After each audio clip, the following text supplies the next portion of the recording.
Getting out, a reality of doing time that nearly every inmate faces. It means leaving the temptations of prison behind and returning to life on the street. No matter what you do for yourself inside, the test comes when you get out here. For 1 year, National Geographic followed the lives of inmates and officers in the state of Ohio.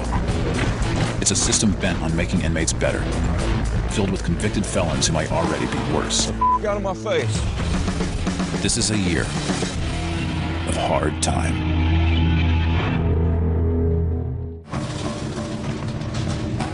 Ross Correctional Institution in Southern Ohio houses more than 2,000 of the state's toughest felons. Inmates that are in on convictions for drugs, robbery, murder. And while a prison sentence can seem endless, nearly everyone here will go home someday. And that's when the real challenge begins. After years behind bars, prison can seem more like home than the world left behind. I know exactly what I'll be doing at this time tomorrow and the next day and the next day, the exact same time every day. Nothing changes for me. You gotta go to lunch at 11:30 or you can't eat again until dinner. When you start thinking it'd be easier to live in here than it is out there, that's pretty much institutionalized, you know? I'm used to the COs are used to me. I'm used to them. This isn't an experience that's gonna go away. You know, it'll be over one day, but it won't go away. This is it. This is my world right here. This is life.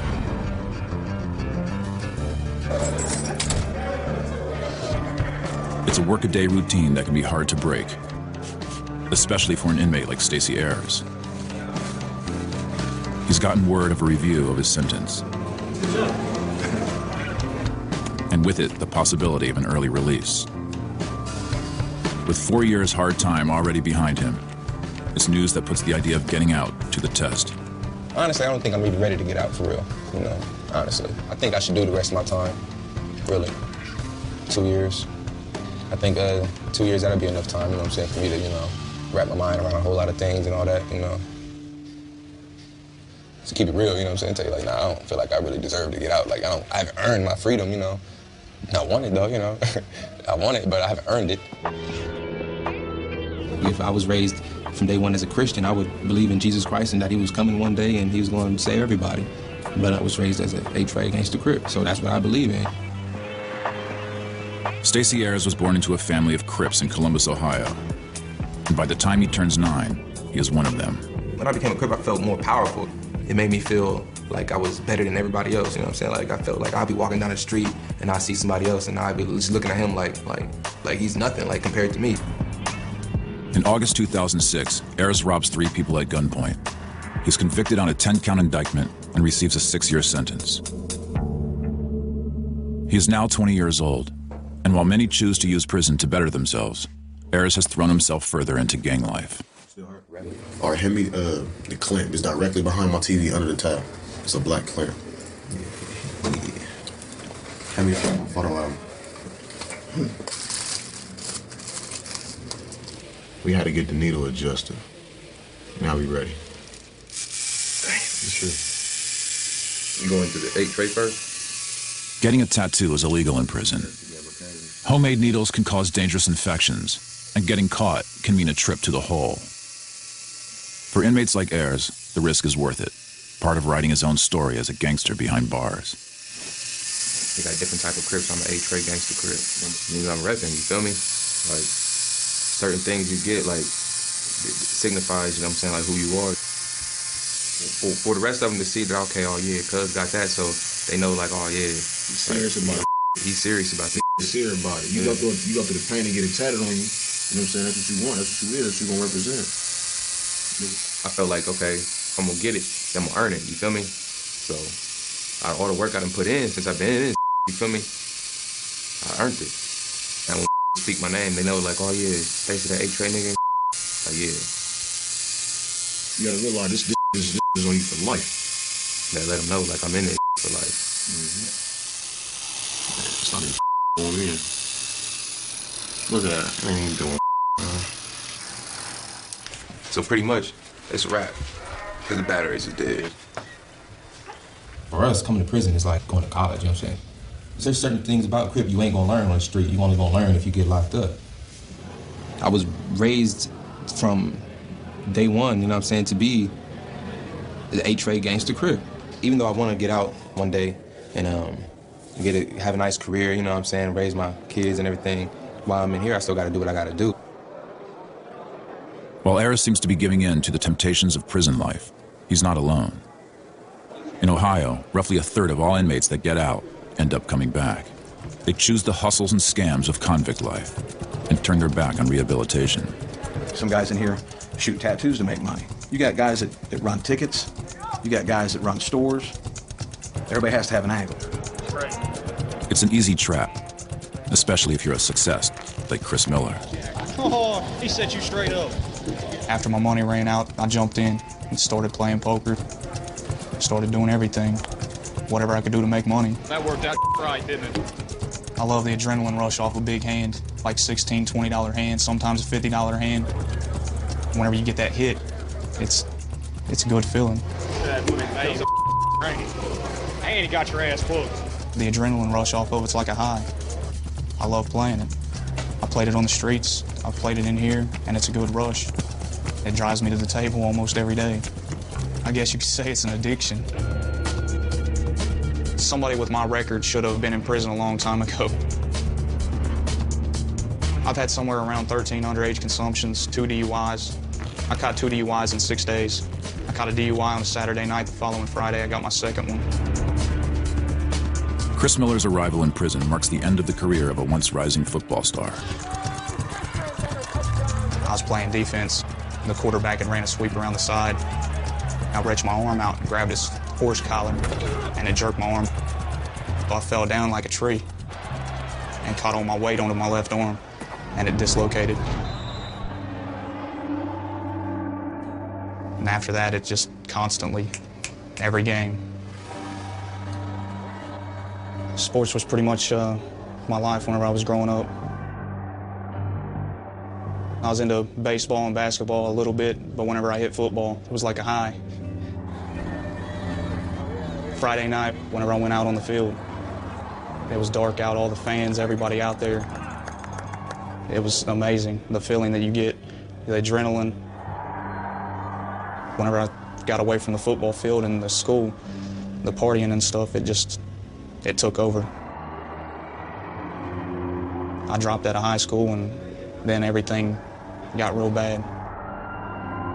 The spiral ends on a March night in 2007. Miller steals a car during a drunken binge, is arrested and sentenced to 4 years for burglary. Now inside, he's thrown himself into the life of a convict, gambling and making money by any means possible. If you just stand in the window pretty much to where they can't see in, we'd be all right.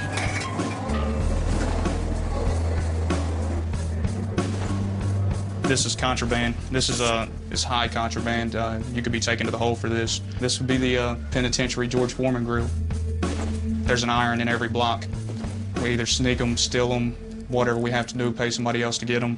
Whenever you plug it in, it gets hot to where you can grill stuff. Every 4 sandwiches I make is worth of coffee. It takes very little money to be able to make it, just some time.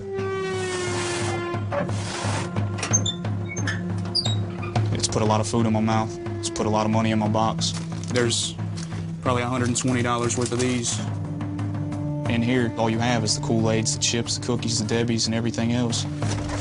The more money and the more everything you have, it makes it a lot easier. By choosing gambling and hustling, Miller's put himself on a dangerous path. He's 2 years into his sentence, and getting out is drawing closer. A reality that means breaking free of the temptations of prison life. A challenge fast approaching for another inmate at Ross. God told me when I first started, the best way to do your time is to stay away from the gambling tables. I did the complete opposite, Doing that was the way I dealt with the time. It helped me cope with it better, you know what I mean? 8 years, man. Maurice Addison came into the system on charges of aggravated robbery. In December of 2001, at the age of 19, he robs a gas station attendant at gunpoint. The culmination of a life of hustling on the streets. 8 years later, it seems not much has changed. He's in the prison infirmary with a broken jaw. Payment on an outstanding gambling debt. 9 times out of 10, you shouldn't get in over your head, but if you get in over your head, my advice is, pay it, But if you can't, oh well, strap up, That's all I can say. Now Addison has just 2 weeks until his release. Time to heal up and prepare for return to the streets that landed him in prison in the first place.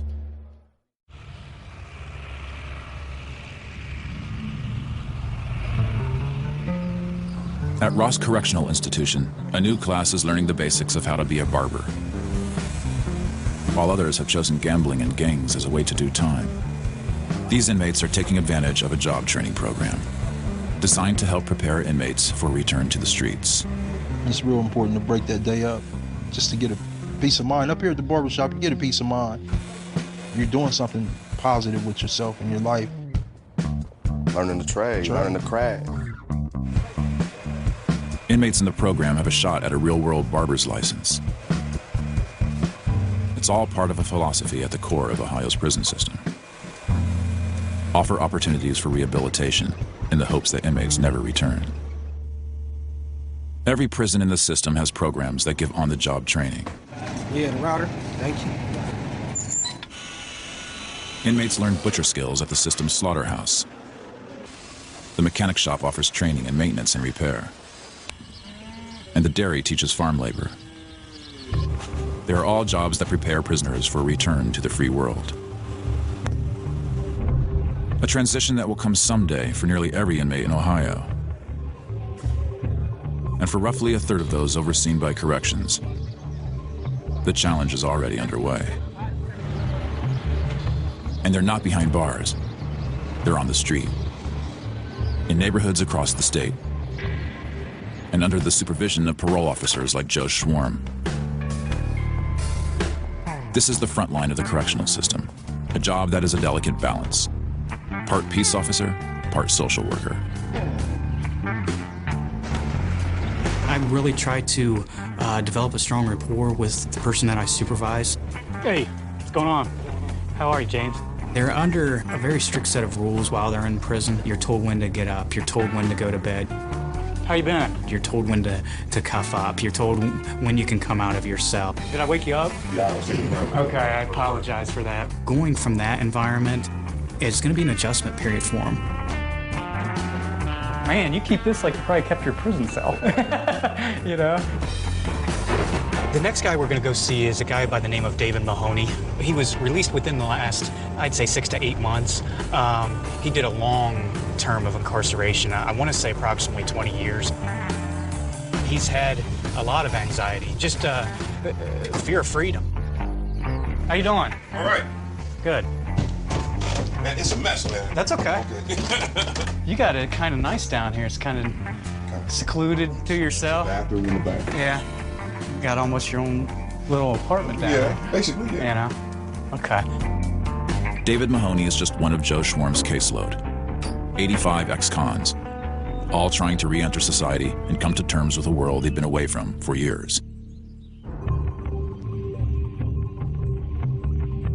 Most people would say 20 years was too much, but I think it was just right. It was just right. I was done. David Mahoney spent the 1980s as a street hustler in Cleveland, Ohio. On a May night in 1989, he shoots and kills a man after a drug deal goes bad. The fight is over $20, and for it, Mahoney serves 20 years. On a street corner in Cleveland, took this poor man's life for little or nothing. No telling how much damage I'd have done if I had stayed on the street longer. Now Mahoney lives in an affluent Columbus suburb with his sister. A world of relative comfort and normalcy. But 8 months after his release, his new life beyond bars is barely underway. I thought that, the day one I was going to have a good job and I was going to get a nice car and I was going to get a nice woman and everything was going to fall into place. Bang, bang, bang. You want it to so bad. But in the back of your mind, it's, no, it's not going to be like that. It's what you're expecting is not there.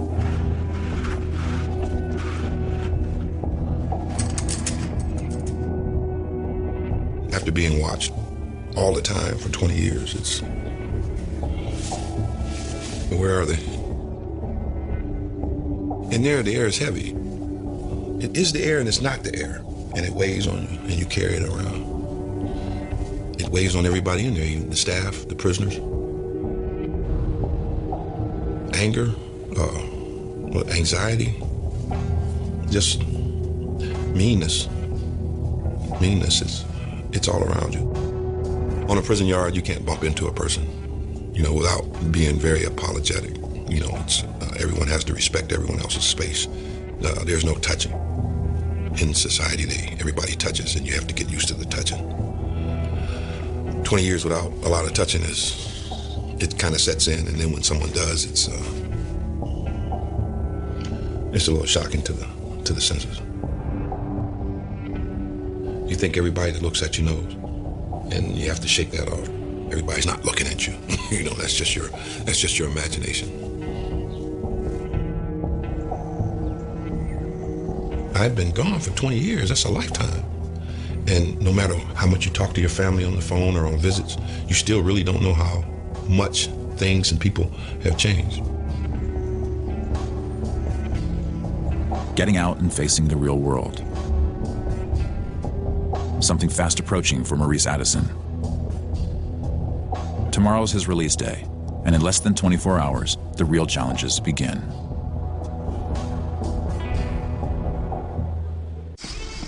It's a fear for me of going back out into society and trying to adapt back in there. I'm not gonna sit here and lie and say I changed my life and all that. I changed my way of thinking. It's one thing to say what you're gonna do in here, but it's a different when you get out. It's easy said than done.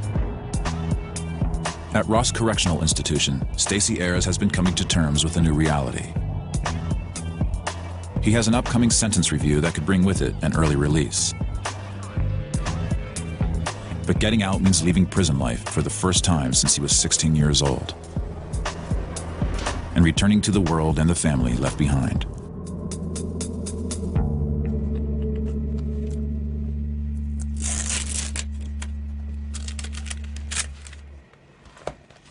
Yeah, that's my oldest son.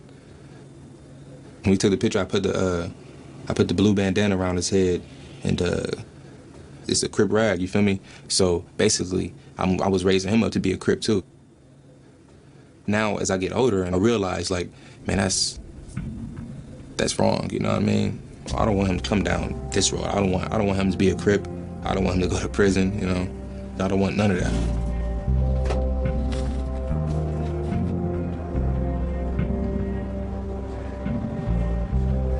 All the time, I wonder, what is the point, Like, is there the main objective? What's the goal?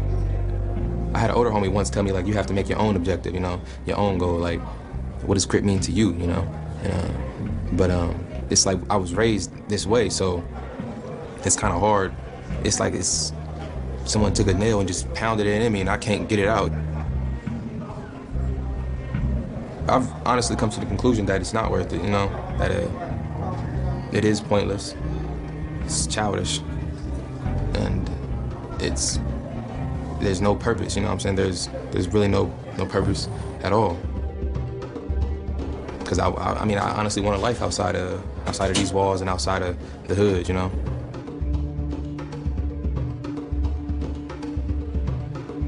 My mom couldn't come and see me in prison. She told me whenever I got locked up that she'd never be able to see me in here. After I lost her, it didn't matter anymore. I didn't care. If anybody said anything to me, I'd have punched them in their mouth. I didn't care about anything anymore. I lost control. I didn't know how to deal with it. It's been almost a year and I'm still having trouble staying focused. I don't have anything whenever I leave. My rock, my place to go to when everything is gone.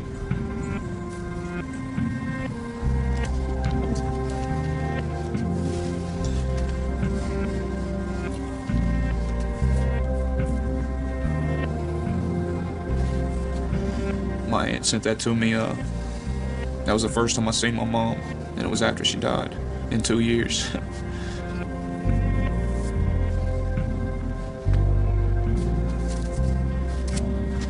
I ain't read that letter since she died.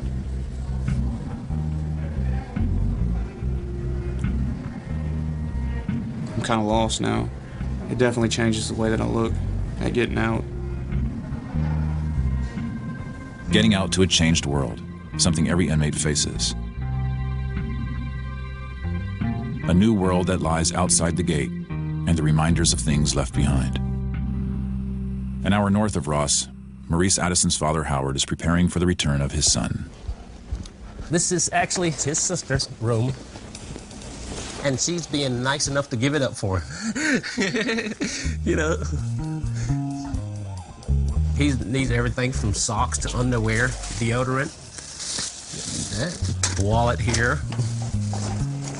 Better try to make some room.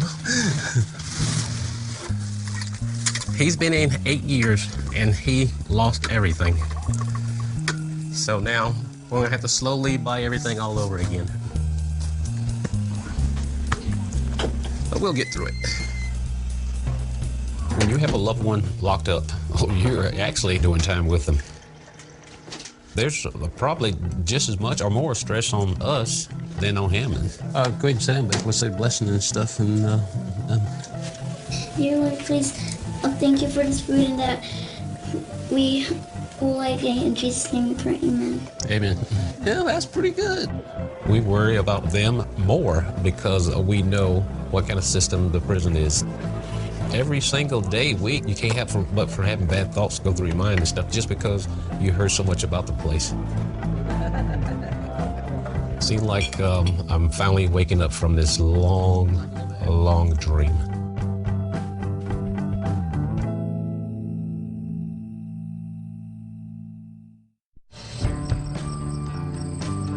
Happiness came when they told me I was going home. You know, and the happiness was, it was there, but it was fleeting because then the anxiety came. Am I going to be all right out there? Am I going to be able to do what I think I'm going to do out there? Am I going to be able to control myself? It was more complicated than happiness. Release day has come for Maurice Addison. 8 years behind bars are coming to an end. I've been up since probably like 2:30 this morning, waiting to get up out of here. Lieutenant, what's taking so long? I'm ready to go. This is the end of the road. An hour north in Columbus, the release process begins for Addison's father as well. Whew. The nerves are flowing. Oh, man. Take a couple deep breaths.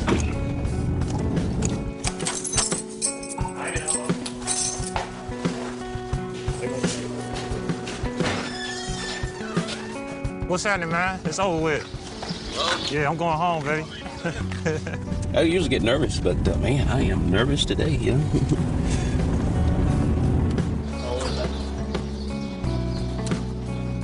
I'm sure he's just as nervous as I am. It's finally over with. Finally getting up out of here. How many years is it? 8. You're not coming back, right? No.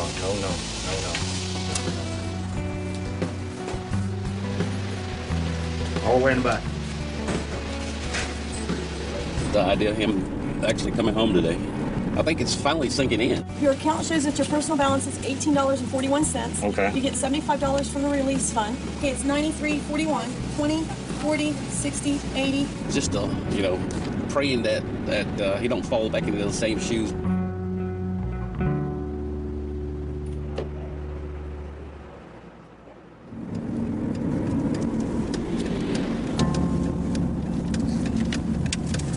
Oh boy, look at here. Wow. Anderson, follow me. How you doing, man? Good, how are you?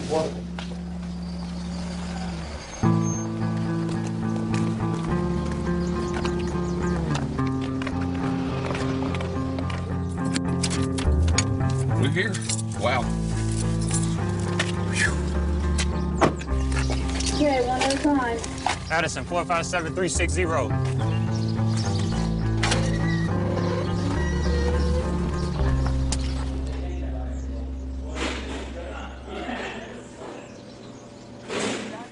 Addison, 457360. Where'd you sleep at last night? IHS 131. All right, just step right up front. Your father's waiting on you. Nice.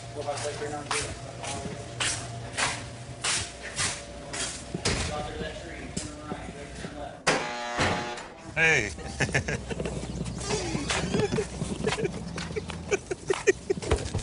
Oh man.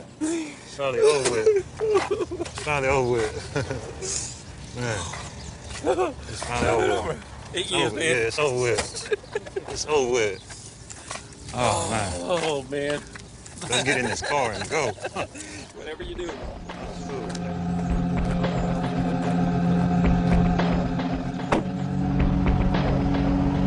When I got out, it's like a shock.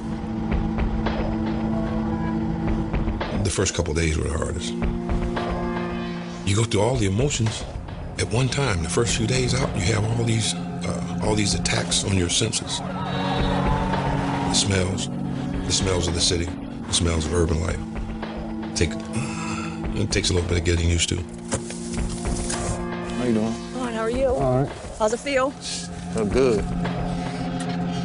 The softness of home. Oh, yeah. Finally home. You know, wood floors and carpet.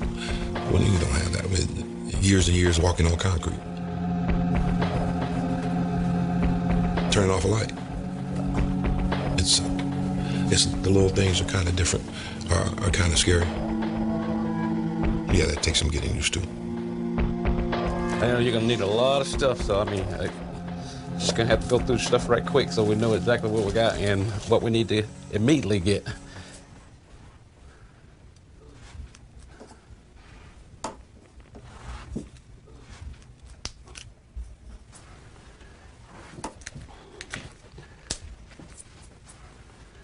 Tonight, the Addisons have planned a family dinner. A homecoming celebration for time served. What's up? But word has already gotten out that Maurice is home, Yeah, chilling. and the old friends are coming around. Finally here. Oh man, me and dude got Old friends from doing time. You glad to be home? Man, who is you telling? It's over with, yeah. Who is you telling? You know I got caught with the cell phone right before I left, so yeah, they caught me red-handed. They caught me with petty. They never kind. I'm cool. I don't that place. I'm not going back. You're gonna make a decision. It's gonna be like, well, should I get in the car or should I just stay here? One bad decision changes the whole life. You have to be patient. You have to be careful out there. You have to understand what you're going through so that you don't come back.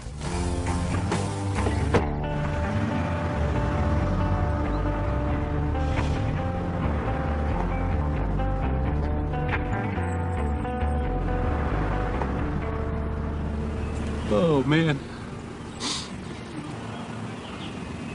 He didn't say how long he was going to be gone. Oh, he said just a few minutes, just run around the corner. He should be back fairly quick. Oh. Lexi, we'll sit here till he gets back, okay? Okay. Oh. Oh, man.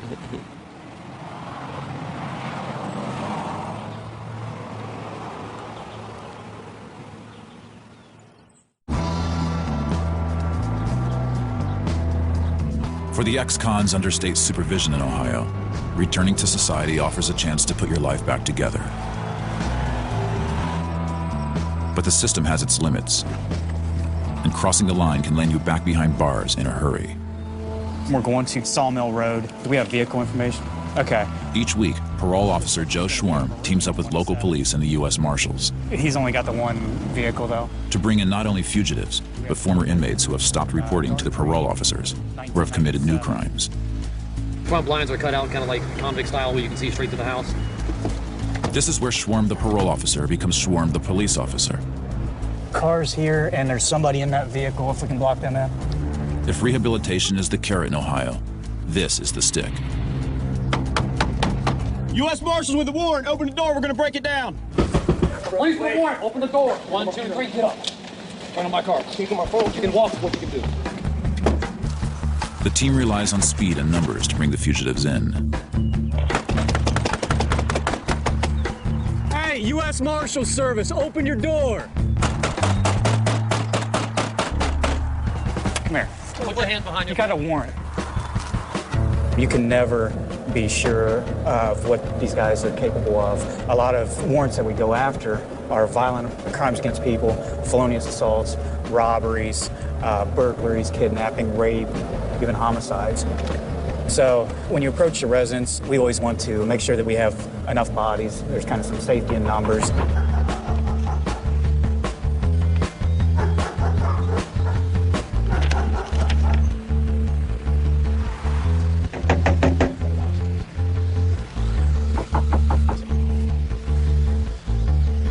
When we are trying to execute these warrants, it's kind of hit or miss. We got 2 felony warrants today. We ended up getting one. He had a pretty extensive criminal record. So yeah, I'm pleased with being able to get him into custody. Rounding up the rule breakers, though, is just a small part of the job. The real challenge is helping the newly released keep out of trouble. And today, another person has landed on Schwarm's caseload. All right, Maurice, my name is Joe Schwarm. I'm going to be your parole officer, okay? Maurice Addison will have to report to the parole office once a month, a key term in his release, and a reality of life for the next 5 years. Your Fourth Amendment rights are kind of diminished when you're on supervision, which means that I can search you, search your residence, search your vehicle without a warrant, okay? I know you've been incarcerated for how many years now? 8 years. Yeah. Your father brought you down here today, correct? Yes, sir. Okay. Do you have a good relationship with him? Yeah. I very briefly met him. He sounds like you have a strong support system out there for you. Yeah, you're going to be there 100% for me. I'm going to be there for myself 100%. Yeah. Okay. The first thing I need to do, and to get it out of the way, is I have to take pictures of all your tattoos, okay? So, how many tattoos do you have? 1, 2, 3, 4, 5. Okay. Okay, I need you to show your forearm real quick. And the rest of these are all prison tattoos, correct? Yeah. Okay.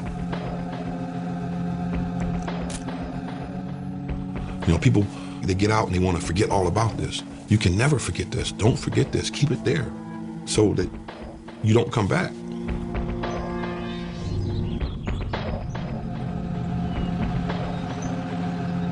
The choice for him is, in my opinion, pretty simple. It's, am I going to conform to, what society deems to be appropriate behavior, or am I going to live the quick and easy life? It's a lot easier to go out and steal cars and deal drugs, and at the end of the day, it's going to be his choice on how he wants to live his life. It's not going to be easy.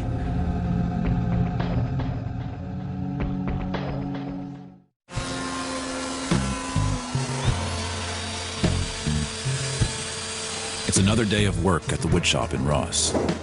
Another day of on-the-job training, designed to help inmates prepare for a return to the free world. And today, there's a new student. After 2 years spent hustling and getting into trouble, Chris Miller may be turning over a new leaf. He's taking his first class at Ross, a first step towards freedom. All right, Miller, look and see. Go over there. All right? Everything that I had that was stable out there is gone. I have nothing to go back to. The only thing that would brought any kind of stability into my life was my mom. The woodshop is a lifeline to try to keep me on my feet. It also gives me another reason to push to try to stay out of trouble in here. 16 squared plus 8 squared equals the square root of C. So what do I got? The big reason that I go to the woodshop is trying to stay on the straight and narrow, trying to get a skill, something that would help me get a job faster.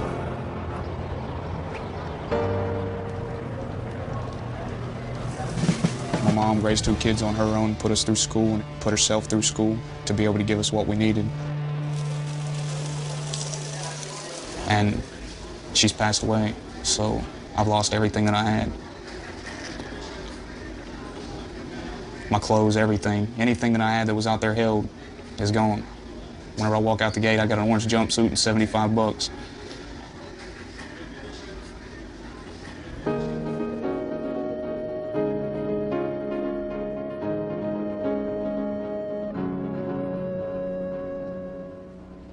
If I get out there and I can't make it, that's purely my fault, you know what I'm saying? Like, flat out, you know. I think I need the extra 24 months to, you know what I'm saying, get my together. Across camp, Stacey Ayers is making preparations for the rest of his time as well. His shot at early release has been denied. But rather than choosing job training or schooling, he's put himself back in a familiar place, back in the hole. I f***ed up, you know what I'm saying? I should have never did what the I did. We was gambling, dude was talking, I got mad, I lost, I got mad. We fought, you feel me? This is my first time being in a hole in a minute, man. Like 8 months. I did good for 8 months. And then this happened. It's all choices, you know what I mean? I know people die for this. People get locked up for the rest of their life for this, you know what I'm saying? People their whole future over this. And I still did it, you know what I'm saying? So, it's all choices. Everybody make their own choices.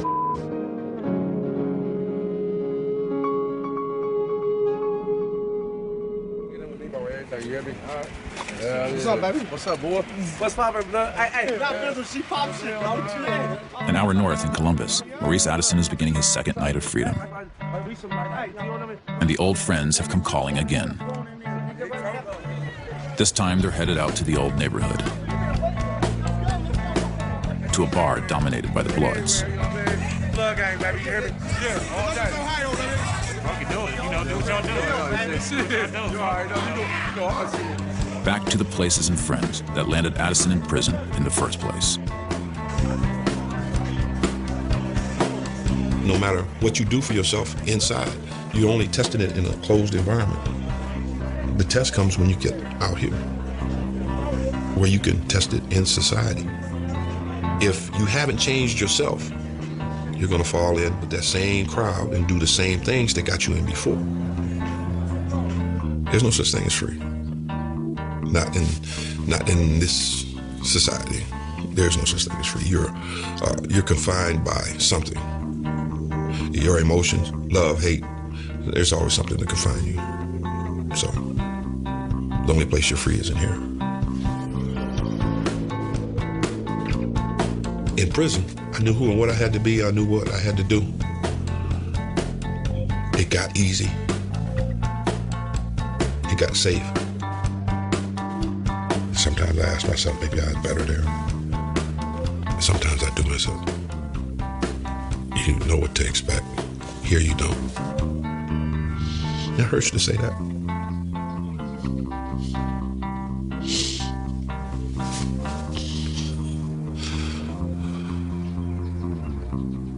How can you miss something so terrible?